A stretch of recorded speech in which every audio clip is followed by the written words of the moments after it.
Good morning po. I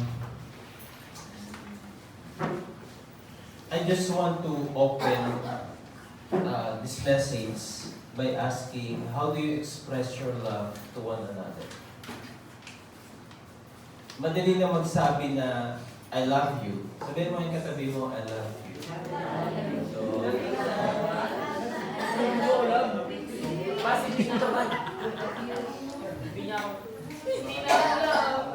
sabihin mo naman, I love you too.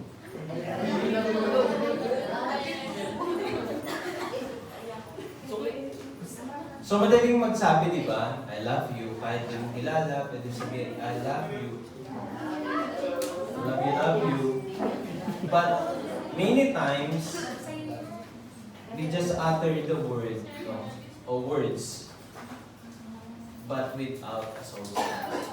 Walang laman. So, narinig ko si Sampi, sabi ko, para kang batingaw na umaalingaw lang. Hindi ka maintindihan, hindi ka maramdaman. No?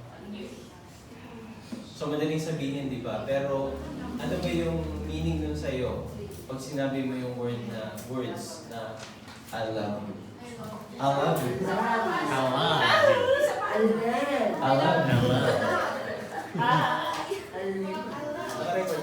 Naka-record yan. Halimbawa, pag sinabi mo sa mga anak mo o sa anak mo, hindi mo na anak. Pag sinabi mo sa mga bata, nakita mo sa lansangan, I love those kids. Di ba? Pero dahil nakita mo, gutom sila, may pangangailangan sila, pero wala kang action na ginawa, no? You just expressed your love by uttering words like, I love you, I love those kids. Pero without putting those words into action, may substance ba yun? Di wala din. No? Baka naawa ka lang. Pwede mo sabihin, I love my children. You say, I love you na, I love you, kung sino pangalan. Pero kung hindi mo sila binibigyan ng panahon, asan yung substance nung mga salitang I love you. I remember, si Pastor Bruce lagi niya sinasabi yung 168 hours, di ba? Doon sa 168 hours na yon, nasaan sila doon? Yung mga sinasabihan mo ng I love you, binibigyan mo ba talaga sila ng time? Binibigyan mo ba sila ng pagkakataon na marinig sila or makapag-usap kayo on a daily or on daily basis, no? Walang substance. Kung just you're uttering words, I love you, pero wala naman, hindi maramdaman. Sa mga anak, madali sabihin, pag papasok ka ng school, or I love you mom, I love you dad, I love you tay, I love you nay, pero napaka-disobedient mo naman na anak. Di ba? Hindi ka sumusunod sa nanay mo, hindi ka sumusunod sa tatay mo, pero ang daling sabihin ng salitang I love you, di ba? Di ba? Pero asan yung substance? Tingnan natin, asan yung substance? Nararamdaman ba? May laman ba yung sinasabi nating mga salita na yon? Or bukang bibig lang natin? So sa araw-araw, kasama na yun sa buhay natin yung pagsasabi nun, di ba? Pero nararamdaman ba yun ng mga taong sinasabihan natin na sabay-sabay?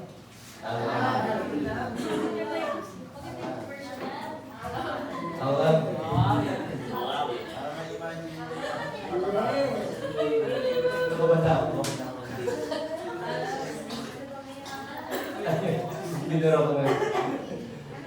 May oras, may time na yan. Time limit. Sige, punta po tayo sa verse 11.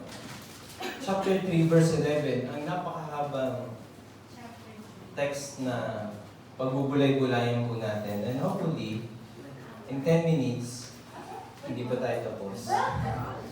By this, Ay no, hindi. Verse 11, "For this is the message that you heard from the beginning, that we should love one another." Alam niyo po, yung salitang ito, no, sa we should love, no, sa Greek po ay mula to sa salitang agape, no, agape.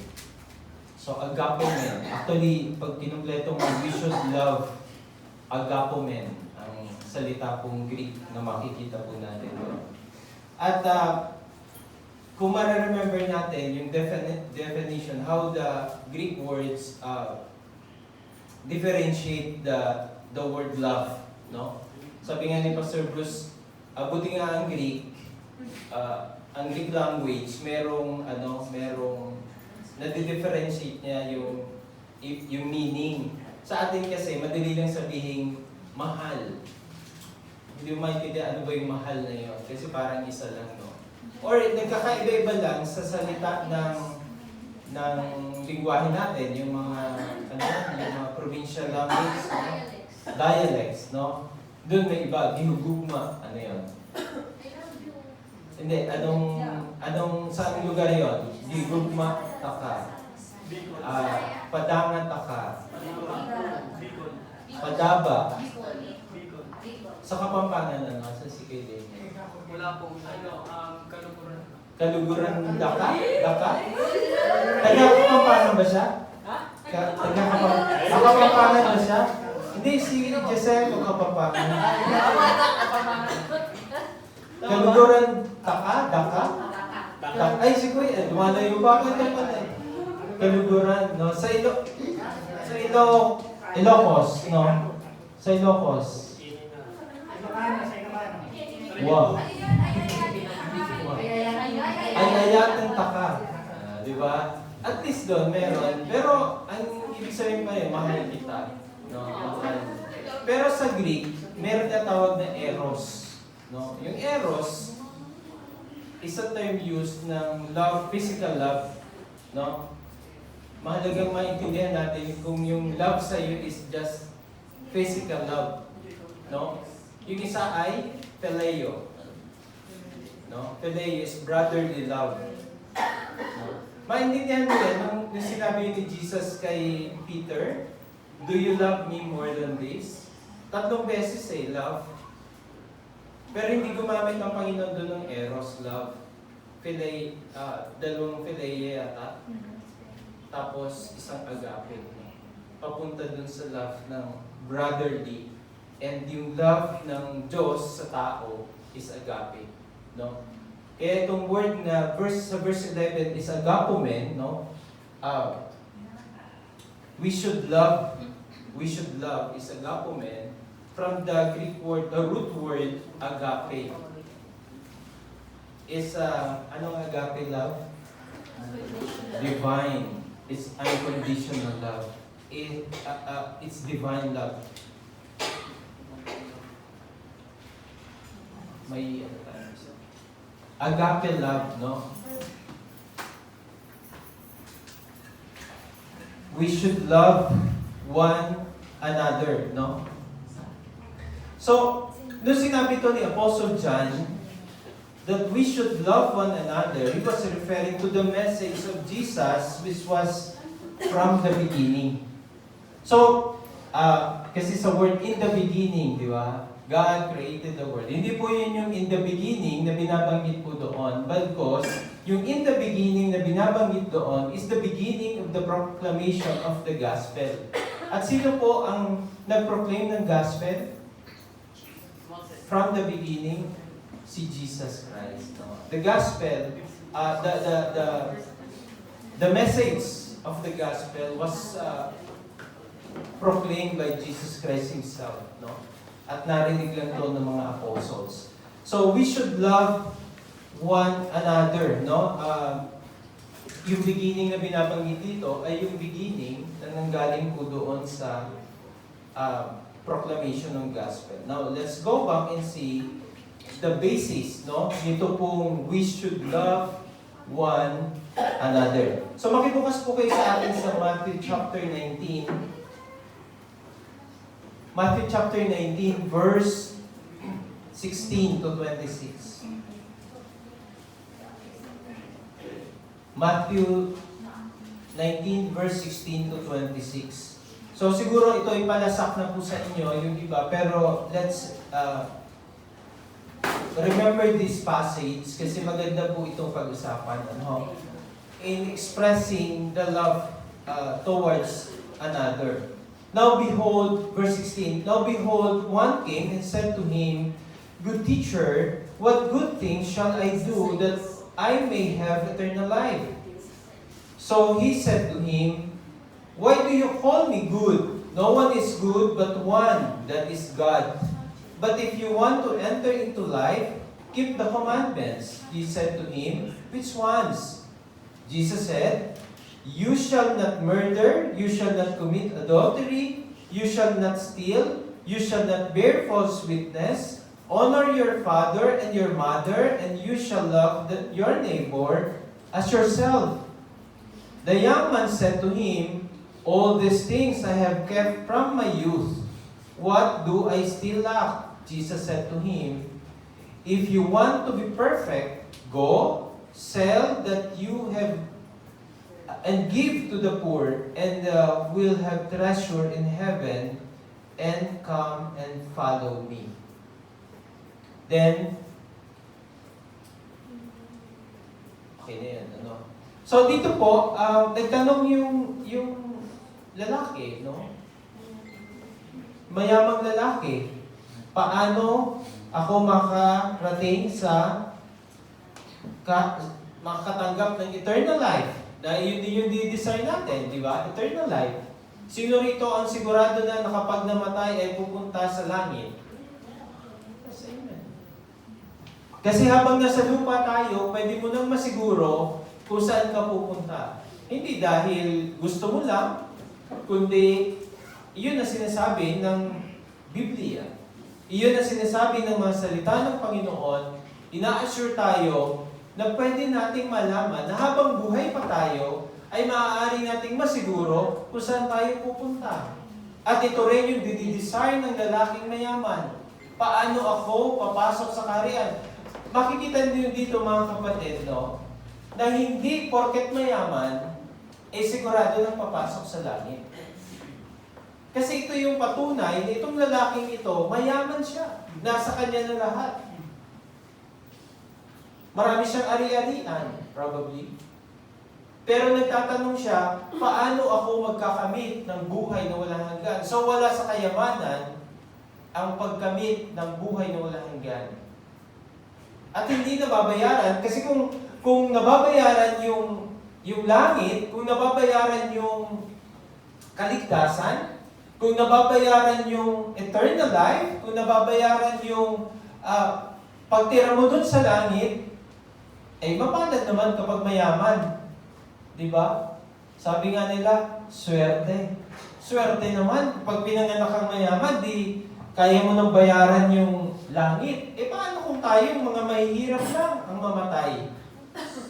Kawawa naman tayo kasi pag mahirap ba, impyerno na at hindi kayang magbayad ng langit. So maganda pong aralin ito. Pero ito nga po yung matandang lalaki, o mayamang lalaki. Nagtatanong siya, paano ba ako magkakamit ng eternal life? At napansin natin doon sa mga talata, ang sinabi ng Panginoon. You shall not murder, sinabi niya yung you shall not commit adultery, you shall not steal, you shall not bear false witness, honor your father and your mother, you shall... Binanggit ng Panginoon itong mga bagay na to. Honor your father and your mother, and you shall love your neighbor as yourself. Ito yung sinasabi na, ano sabi ng lalaki, perfect ko na yun eh. Perfect ko na yan. Ginawa ko na yung mga bagay na yan. So ano pa ang kulang? Mayaman ako, relihiyoso ako, lagi ako nagsisimba, araw-araw nga ako pumupunta dyan sa simbahan para sumamba. Ano pa ba ang kulang? Hindi ako nagnanakaw, hindi ako nangangano niya, hindi ako na pumapatay, ino-honor ko ang tatay at nanay ko. Ano pa sabi diyan? And you shall love your neighbor as yourself. Ginagawa ko lahat yan. Ano pa ba ang kulang? So mga kapatid, tingnan po natin. Maaring ginagawa niya yung isang bagay, sinasabi niya ginagawa niya, pero walang laman. Still, walang laman. Hindi maramdaman. At mismo siya, hindi niya maaasahan yung mga ginagawa niyang religiosity na magdadala sa kanya sa langit. Siya mismo ang nagsabi na ginagawa ko na yan, pero okay, kung ang mga bagay, ang pagiging relihiyoso mo, ang pagpunta mo sa simbahan, ang pagsamba mo o pagsimba mo o anumang ginagawa mo, at pananalangin mo kung anumang mga relihiyosong ginagawa mo, ng mga gawain pang relihiyon, ang magdadala sa kanya doon sa langit, bakit pa lumapit siya sa Panginoong Jesus at nagtanong, paano ako magkakamit ng buhay na wala nang hanggan? Mayaman siya, relihiyoso siya, pero nagtatanong pa rin siya, paano ako magkakamit ng buhay na wala hanggan? So malinaw doon mga kapatid, na hindi po pwedeng asahan ang pagiging mayaman, ang pagiging relihiyoso para magkamit ng buhay na walang hanggan. Hindi kasi pwedeng bayaran ng tao, mayaman man siya, relihiyoso man siya, mababayaran niya ang langit dahil mabuti siya. Hindi po. Kasi sabi ng Bible, for all have sinned and fall short of the glory of God. Walang ni isa mang matuwid, wala kahit isa. Romans 3:11. Walang naghahanap sa Diyos. Lahat tayo ay gustong lumayo sa Diyos. Iyon po, by nature, we are sinful. Sinners. So, bakit tayo maghahanap sa Diyos kung tayo ay makasalanan? Hindi natin kailangan ng Diyos. By nature, sinasabi natin, hindi natin kailangan ng Diyos. Pero itong mayaman na ito, okay, relihiyoso siya, mayaman siya, pero nagtatanong siya, paano ako magkakamit ng buhay na walang hanggan? Now, sabi niya, yung verse 19, honor your father and mother, and you shall love your neighbor as yourself. Nung sinabi ng mayaman, I have kept from my youth all these things I have kept from my youth. What do I still lack?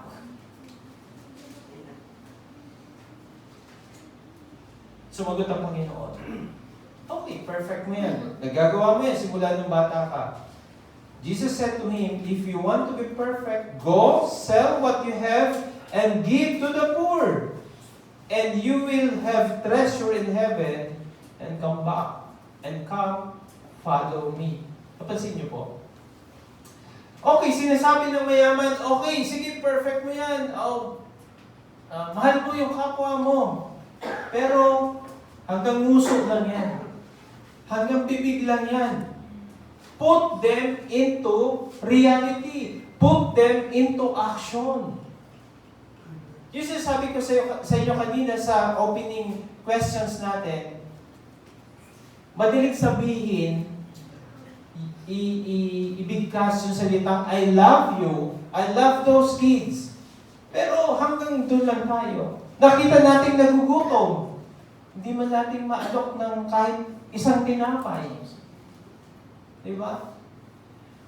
Kailangan kasi meron akong foundation para magawa ko yan. Kailangan meron akong isang organization para magawa ko yan. Hindi po. Hindi po kailangan yung organization, hindi po kailangan parehistro pa yung bibigay ka ng tinapay.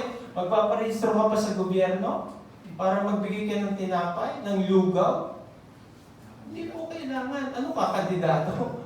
O kaya kakandidato ka pa para magbigay ka ng ayuda? Pwede mong gawin yun. Kasi iyon ang reality ng totoong pagsasabi ng pagmamahal. Merong action. Kaya mo bang kumain na alam mong sa paligid mo may hindi kumakain? Ang hirap. Ang hirap. Kumain kapag alam mong may nagugutom sa paligid mo. Yung iba nga, pinamimigay na lang. Sila na lang yung nagtitiis. Yun yung hinahanap ng Panginoon doon sa lalaki niya. Madalas sabihin, perfect mo yung religyoso ka, perfect yung iyong pagsasagawa o pagsasabi na ginagawa ko ang mga bagay tungkol sa relihiyon. Pero kumusta ba talaga yung action? No? In a small way, no? Pwede kang, you can make a difference doon sa mga tao na sa tingin mo nangangailangan. Ay, hindi man ako mayaman, paano naman ako makakatulong? Paano ko ipaparamdam sa kanya ang pagmamahal? Hindi naman ako mayaman, wala na akong pera hindi naman sinabing, lahat, ano yung kaya mo? May kaya ka eh. Simpleng makikipag-usap. Magbuso sa iyo ng problema. Makiiyak ka sa kanya. Hindi lang naman yung puro tangible, di ba? Panahon. Mahalaga yun, panahon. Kung may extra food, di mas maganda. Kasi baka hindi makinig. Masyado makarinig kasi gutom. Meron tayong pwedeng gawin para maipadama natin matupad natin sa sabi, love one another. No? Bagamat ang konteksto nito ay Christian context. No? Love your brethren. Mahalin mo ang iyong kapatiran. Pero may inuutos din naman ng Panginoon, yung neighbor. Who is your neighbor? It's easy to love your own, di ba? It's easy to love your own. Madaling magsabi, tutulungan ko si kasi pamangkin ko. Tutulungan ko si kasi kamag-anak ko. Madali lang yun eh. Pero kaya mo bang tumulong na hindi mo kaano-ano? Hindi mo kamag-anak, hindi mo pamangkin, o hindi kaya mo ba yun? That's yung punto ng Panginoon Jesus when He said, love your neighbor. Ang neighbor mo, hindi lang yung pamangkin mo. Ang neighbor mo, hindi lang yung relatives mo. Hindi lang sila ang neighbor na binabanggit ng Panginoon. Lahat ng mga taong dumadaan sa buhay mo, na inalaw ng Panginoon na makilala mo, na may pagkakataon ka to make a difference doon sa tao na ito. In a small way. Kung sa mga mag-aaral, simpleng pagbibigay ng konting allowance, yung kakayanan lang. Kung nangailangan libro, baka kaya mong magbigay sa kanya ng 1 libro. Kasi mag-isip tayo, di ba, malakihan kasi, kailangan ng foundation. Kailangan kong mag-recruit ng mga members para magawa ito. Sa ating kapasidad, may magagawa po tayo. It's easy to love our own. But it is difficult to love our neighbor. No? Na hindi malapit sa atin o hindi natin kamag-anak. So yun po yung punto ng Panginoon Jesus dito. Love your neighbor as yourself. And this is a test of obedience. No? Obedience to the command of God. So, binanggit niya dun sa verse 18. At sabi niya sa verse 21, sige, let's put them into action. Okay, perfect po. Now, let's put them into action. Let's put them into reality. No? Na hindi puro boka. May mga ganun tao, boka lang. Boka lang. Nabola ka. No? Binoka-boka ka lang. Hindi pala totoo. Doon sa puso na yung tutulong. Now, going back dito sa 1 John, no? Sabi ko sa inyo 10 minutes na siya. Introduction. Verse 11, babalikan ko po ulit. For this is the message that you heard from the beginning, that we should love one another. Sabi ko nga po sa inyo, ang konteksto po nito, mga kapatid, ay love your brethren. Ano po? It's about loving your Christian brethren. No? But the message, yung message po, was delivered from the beginning of the gospel proclamation. So, dineliver po ito ng Panginoon ay para sa lahat ng nakikinig sa Kanya. Wala pa nun yung yung church or brethren, no? Nagsisimula pa lang ang ating Panginoon Jesus to establish the church. Delivered by Jesus Christ Himself to sum up the Ten Commandments. Diba? So, yun yung Ten Commandments. So, yung Ten Commandments, sinummarize ng ating Panginoon Jesus, love God and love others. So, yun lang po yun. No? Pag binasa mo yun, first 5 of 8, first 6 points ng first 6 points, no? First 4, tsaka second 6, no, 10 commandments, sinummarize ng Panginoon sa dalawa, love God and love your neighbor as yourself, no? Love one another. This is the exact action to fulfill the commandment of God. The command given by Jesus Christ. Dito po sa John chapter 13, John chapter 13, verse 34, ito po ang ating mababasa. A new commandment I give to you, that you love one another. As I have loved you, that you also love one another. Naalala ko nga po pala, kung gusto niyong tumulong, kung individual na pagtulong, gusto mo lang talagang tumulong, naghahanap ka, umupo ka sa couch, dito, tumambay ka dito sa CH. Tumambay ka lang dito, mag-observe ka. Makikita mo, mission field dito. Huwag ka na lumabas dyan, dito ka na lang aircon pa. Pag-observe ka sa mga bata na pupunta dito, you can express your love sa mga taong pumapasok dito sa 0 hour. Ito po ay magandang lugar, pero ito po ay mission field. Ngayon, kung may mga kakilala kayo na naghahanap ng mission, patambayin nyo rito. At wala siyang gagawin, mag-observe. Obserbahan niya ang mga bata po sa dito. At makikita nila yung pangangailangan. Mararamdaman nila.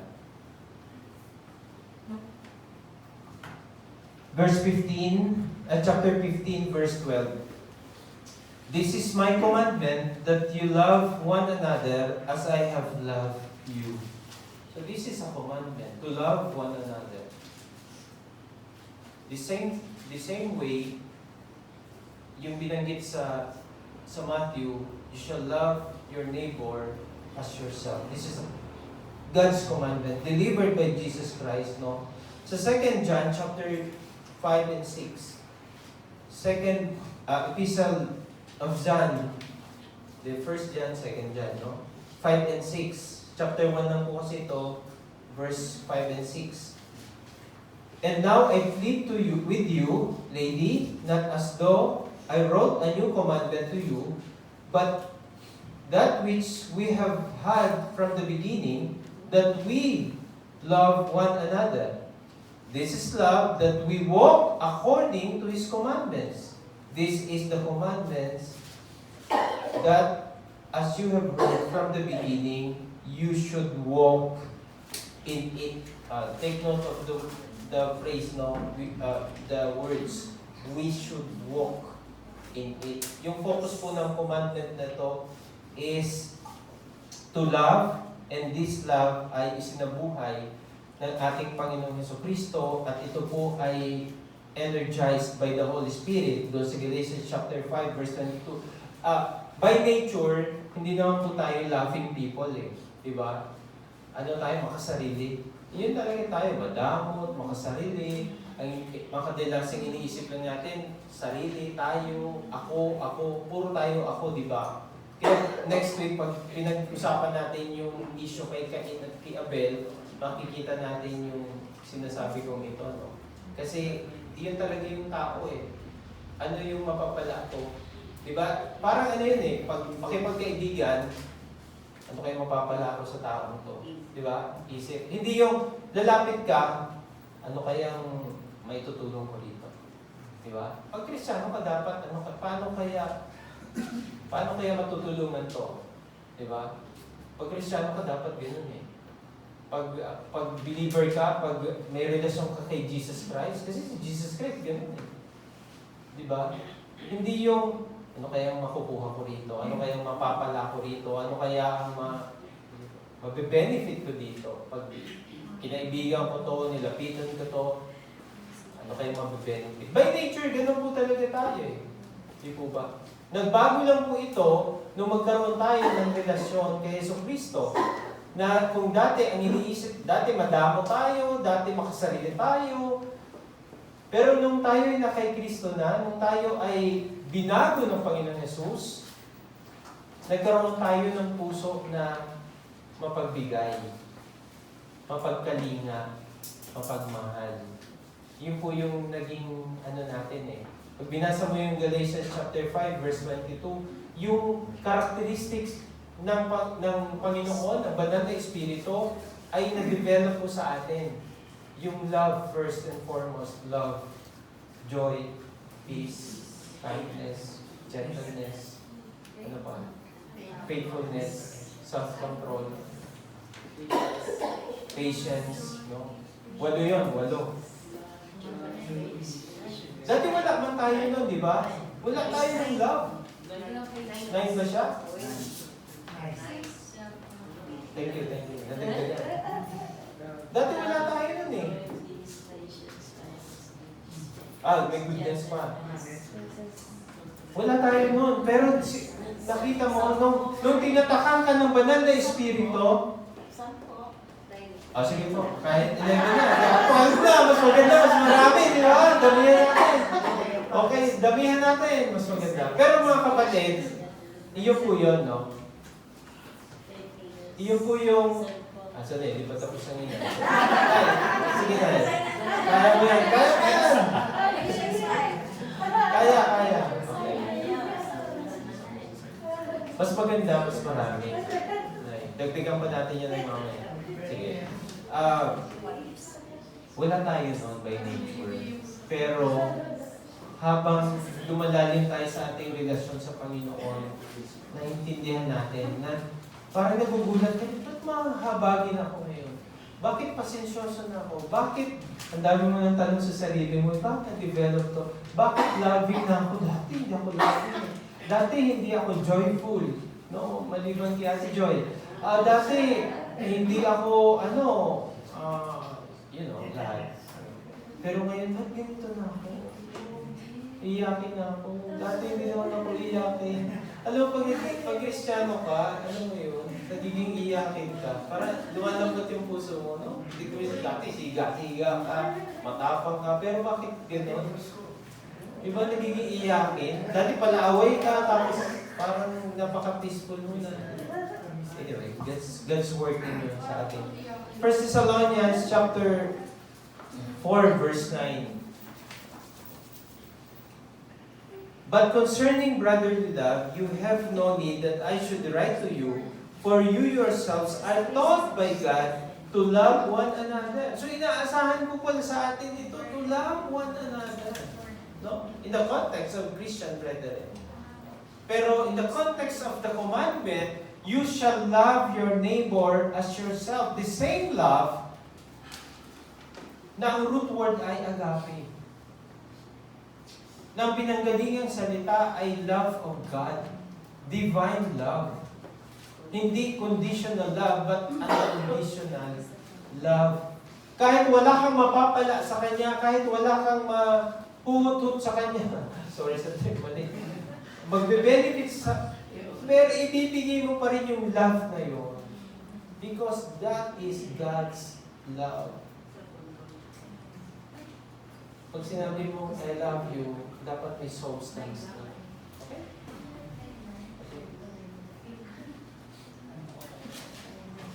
Dito ako. May pinagbasehan din po ito, yung sa Leviticus, chapter 19, verse 18. No? At ito pong command nito ng loving one another is first heard. No? It was heard by the disciples, the apostles, kanino? Kay Jesus Christ. When Jesus pronounced the gospel sa mga tao, in the beginning of the pronouncement of the gospel. At hindi lang po yun, mga kapatid. Hindi lang sinabi ng Panginoon nakita nila sa mata nila. Nakita ng mga mata nila paano prinactice ng Panginoong Jesus yung love na yon until His death on the cross of Calvary. He gave Himself up for you and me. He gave His life for you and me. Yun yung extent ng love, divine love ng Panginoon. Sabi ng Romans 5:8, when we were yet sinners, Christ died for us. Sino magpapakamatay kung walang hiya ka? Diba? Sino kaibigan mo magpapakamatay sa iyo na hindi ka namang kaibig-ibig? Hindi po ba? Tayo, hindi naman po tayo kaibig-ibig . Hindi naman po tayo kamahal-mahal. Kamuhi-muhi nga tayo, di ba? Ang pangit-pangit na natin. Hindi yung mukha, yung ugali.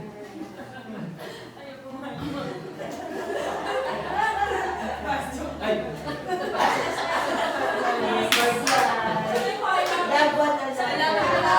I love you. Sa akin, nalimutan ko siguro sabi niyo, Pastor ba? Yung magnaninipa.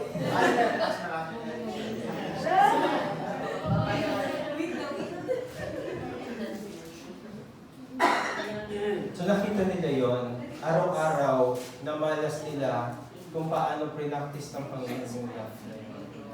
No? Pakain siya ng 5,000. Diba?